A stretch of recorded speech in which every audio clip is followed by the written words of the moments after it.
आज की जो पोयम है काफ़ी इंपॉर्टेंट पोयम है और पोएट ने यहाँ पर ये हमें डिफरेंस बताया है कि कैसे एक टाइगर अपने आप को फ्री फील करता है अपने नेचुरल हैबिटेट यानी कि जंगल के अंदर, और कैसे वो अपने आप को बहुत ही बाउंडेड फील करता है किसी केज के अंदर या फिर किसी जू के अंदर।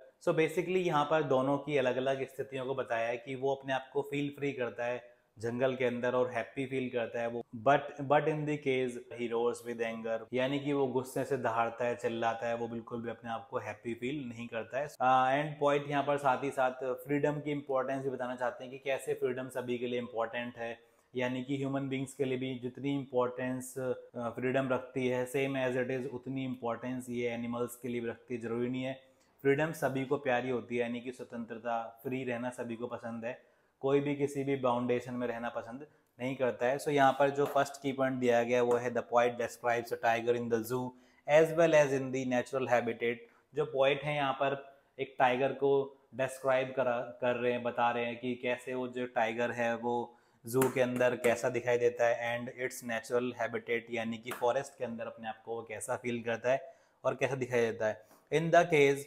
इन द केस यानी कि पिंजड़े के अंदर, इट इज इन रेज, ये गुस्से में होता है, बहुत आक्रोश में होता है, दहाड़ता है गुस्से से।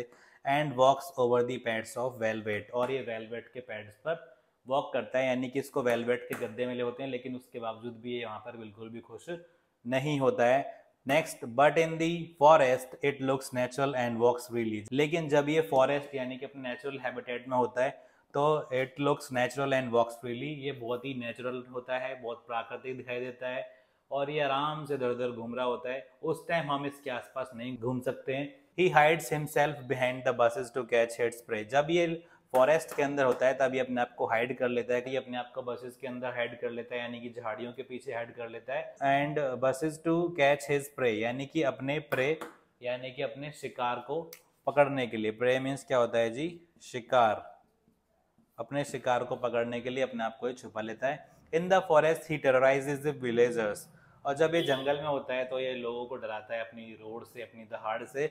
But in the cage he roars with anger, जब ये पिंजरे के अंदर होता है तब ये गुस्से से क्या करता है? रोर करता है। रोर मीन्स दहाड़ता है। Okay, so through this poem, इस पोएम के जरिए the poet wants to tell us about the importance of freedom.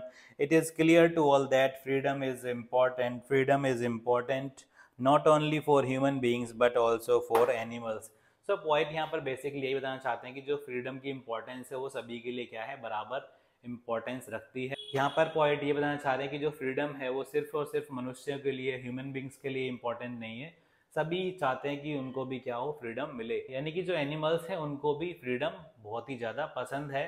वो भी अपने आप को केज में और जू में रखना पसंद नहीं करते, वो अपने आप को केज के अंदर बंधा बंधा फील करते हैं और हर कोई चाहता है कि वो बिल्कुल फ्री। आइए इसका एक स्टेंजा भी देख लेते हैं। He stalks in his waved stripes the few steps of his cage on pads of velvet quiet in his quite rage, यानी कि यहाँ पे बताया गया है कि वो क्लियर धारियों वाला जो टाइगर है वो केज में फ्यू स्टेप्स यानी कि कुछ ही दूरी पर चलता है, and pads of velvet quite, यानी कि किस पे चलता है? वेलवेट, यानी कि मखमल के गद्दों पर चलता है वो।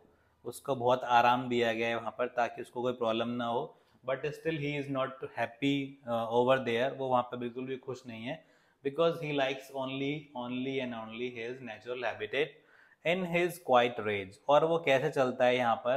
केज के अंदर, रेज के अंदर, यानी कि आक्रोश यानी कि गुस्से के साथ वो चलता है यहाँ पर, क्योंकि उसे केज बिल्कुल भी पसंद नहीं है। तो फर्स्ट क्वेश्चन यहाँ पर दिया गया है, name the poem and the poet. तो पोएम का नाम है this one, a tiger in the जू। आप आइडिया लगा सकते हो केज से, स्ट्राइप्स से, वेलवेट क्वाइस से, रेज से। ठीक है जी, कि ये जो पोएम है कौन सी पोएम है, आप नाम भी गैस कर सकते हो, बाकी आपको ये याद रखने पड़ेंगे। तो पोइट का नाम है यहाँ पर लेस्ले नोरिस। नेक्स्ट क्वेश्चन है who is he in the first line, यानी कि क्वेश्चन ये पूछा गया है कि यहाँ पर फर्स्ट लाइन में ही कौन है? Who is he. तो ही यहाँ पर बेसिकली बात हुई है किसकी जी? टाइगर की बात हो रही है यहाँ पर। Next question, where is he at present, अभी इस समय यानी कि इस स्टेंजा के अंदर वो कहाँ पर है? तो इस स्टेंजा के अंदर यहाँ पर आप आइडिया लगा सकते हो कि वो केज के अंदर है, और केज की बात ही हो रही है क्योंकि केज के अंदर ही उसको वेलवेट पैड्स दिए गए हैं और केज के अंदर ही वो किस में रहता है? रेज यानी कि गुस्से के अंदर रहता है, आक्रोश के अंदर रहता है, बट जब वो नेचुरल हैबिटेट में होता है तो ही इज़ वेरी हैप्पी, वो बहुत ज़्यादा खुश होता है। मैं आपको भी कराने जा रहा हूँ कुछ इंपॉर्टेंट वर्ड मीनिंग्स जो कि इस स्टेंजा के अकॉर्डिंगली काफ़ी इंपॉर्टेंट है और एग्जाम में कई बार पूछे भी जाते हैं। कई बार वो आपसे एंटोनिम्स पूछ लेता है उनके, कई बार सिनोनिम्स पूछ लेता है, और कई बार सिंपली उसका मीनिंग पूछ लेते हैं। सो फर्स्ट वर्ड मीनिंग है यहाँ पर स्टॉक। स्टॉक मीनिंग होता है चलना। सेकंड है आपका विविड। विविड का मतलब होता है स्पष्ट।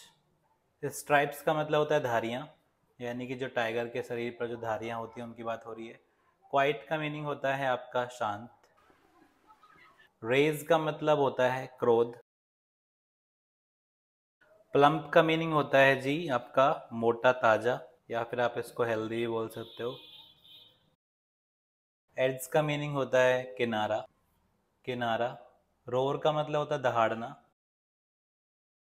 क्लॉज का मतलब होता है पंजे, और फैंग्स का मतलब होता है जी दांत। ये बात हो रही है टाइगर की यहाँ पर दोनों जगह, टाइगर के पंजे और टाइगर के दांत। ओके, सो आई होप आप लोगों को ये पोएम समझ में आ गई होगी। अगर आप लोगों को कोई डाउट है तो प्लीज़ आप कमेंट करके पूछ सकते हैं मुझसे।